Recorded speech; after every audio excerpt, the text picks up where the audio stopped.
हे फक्त media speculation आहे।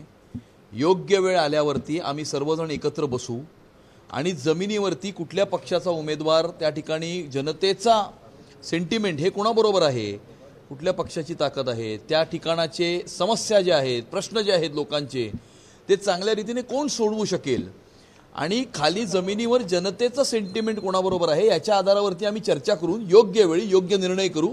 आमच्यामध्ये खूप चांगलं कोऑर्डिनेशन आहे। उमेदवारांसाठी काही चाचपणी सुरू आहे का किंवा काही नवीन चेहऱ्यांना संधी देण्याचा प्रयत्न यावेळी होणार आहे? नाही, अद्यापपर्यंत उमेदवाराच्या संदर्भात कोणतीही चर्चा झालेली नाही।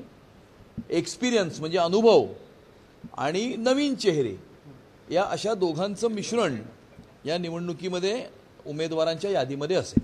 पण दुसरीकडे तुम्ही जरी सांगत असला तर मात्र त्या ठिकाणाहून कुठेतरी एक वेगळी मागणी होताना पाहायला मिळते वारंवार, की आम्ही इकडून एवढे जण आलेलो आहोत त्यामुळे आम्हाला एवढ्या जागा देण्यात याव्यात, अशा पद्धतीची मागणी होती। नाही, अशा प्रकारची कुठली मागणी झालेली नाही आहे। हे सगळं मीडिया स्पेक्युलेशन आहे आणि मीडिया स्पेक्युलेशनच्या आधारावरती प्रतिक्रिया देण्याची आवश्यकता नाही आणि त्यामुळे आमच्यामध्ये खूप चांगला संवाद आहे, खूप चांगलं कोऑर्डिनेशन आहे आणि अगदी लवकरच आम्ही या संदर्भामध्ये बसू सुद्धा आणि लवकरच जागा वाटप सुद्धा होईल।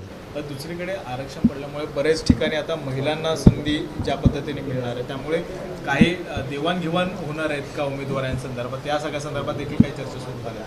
नाही, आरक्षण जी आहेत ती पडलेली आहेत। या आरक्षणाच्या संदर्भामध्ये जमिनीवरती जनतेची काय प्रतिक्रिया आहे, जनतेची काय सेंटिमेंट आहे याची चाचपडताळणी आम्ही करीत आहोत आणि सगळे रिपोर्ट्स हातामध्ये आल्यानंतर योग्य वेळी योग्य निर्णय घेतला जाईल। म्हणजे काही सर्वे सुरू केलेले उमेदवारांसंदर्भात? नाही, भारतीय जनता पक्षामध्ये सर्वे हे काही निवडणुकीसाठी करत नसतो, कारण भारतीय जनता पक्षाचा कार्यकर्ता निवडणुकीसाठी काम करत नाही, तो समाजामध्ये उभे असलेल्या शेवटच्या माणसाची सेवा करण्याकरता काम करतो आणि त्यामुळे लोकप्रतिनिधी निवडून आल्याच्या नंतर लोकप्रतिनिधीच्या परफॉर्मन्सचं कंटिन्युअस ऑडिट हे भारतीय जनता पक्षामध्ये होत असतं।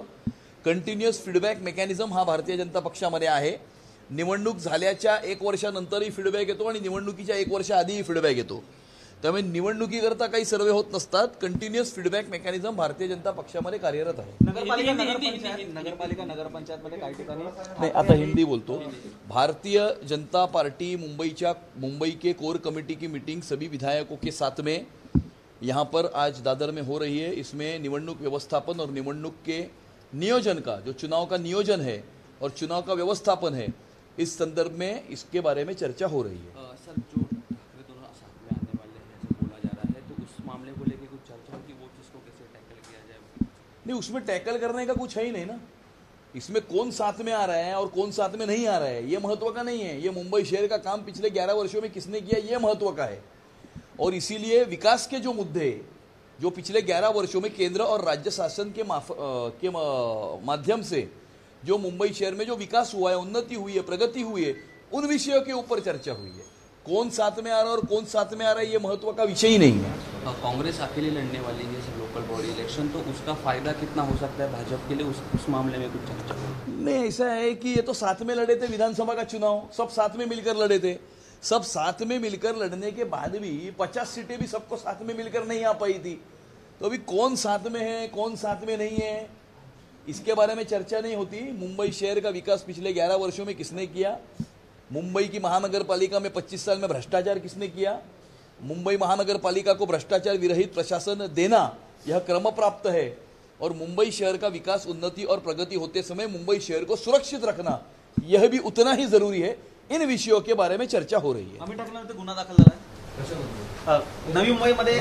महाराजांचा पुतळा होता आणि त्या पुतळ्याचं अनावरण झालेलं नव्हतं, तर अमित ठाकरे त्या ठिकाणी गेले आणि आपल्या मनसैनिकांसोबत त्या ठिकाणचं महाराजांचा पुतळा आहे त्याचं अनावरण केलं, तर त्यावरून जो गुन्हा दाखल झाला आहे। त्यांनी म्हटलंय की असे लाख गुन्हे मी घेण्यासाठी तयार आहे, परंतु हे सरकार आहे ते महाराजांना जाणून बुजून अशा प्रकारचे उद्घाटन आहेत ते थांबवून ठेवतात। साहेबांनी यालाच एक जोडून की आदित्य ठाकरे यांनी देखील त्या गोष्टीचं समर्थन केलंय आणि त्यांनी असं देखील ट्विट करून सांगितलंय की याला आम्ही लवकरच एक उत्तर देणार आहोत। बालबुद्धीमुळे काही लोक अटेन्शन सीक करण्याकरता किंवा प्रसिद्धी मिळवण्याकरता अशा काही गोष्टी करत असतात आणि निवडणुकीच्या काळामध्ये अशा प्रकारचं अटेन्शन सीक करण्यापेक्षा आपल्याला निवडणुकीमध्ये लोकांनी का घरी बसवलं, किंवा जनतेच्या आपल्याकडनं काय अपेक्षा आहेत, जनतेच्या काय सूचना आहेत, याच्याकडे जर काही लोकांनी लक्ष दिलं तर जास्त त्यांचा याच्या नंतर विकास होऊ शकतो.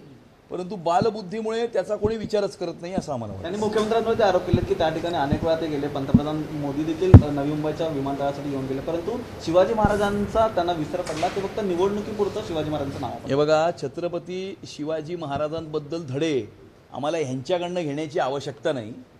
आणि छत्रपती शिवाजी महाराजांनी दिलेल्या शिकवणीनुसारच गेली 11 वर्ष पंतप्रधान नरेंद्र मोदीजी आणि गेली 10 वर्ष आदरणीय सन्माननीय मुख्यमंत्री देवेंद्र फडणवीस या राज्यामध्ये आणि या देशामध्ये शासन करीत आहेत.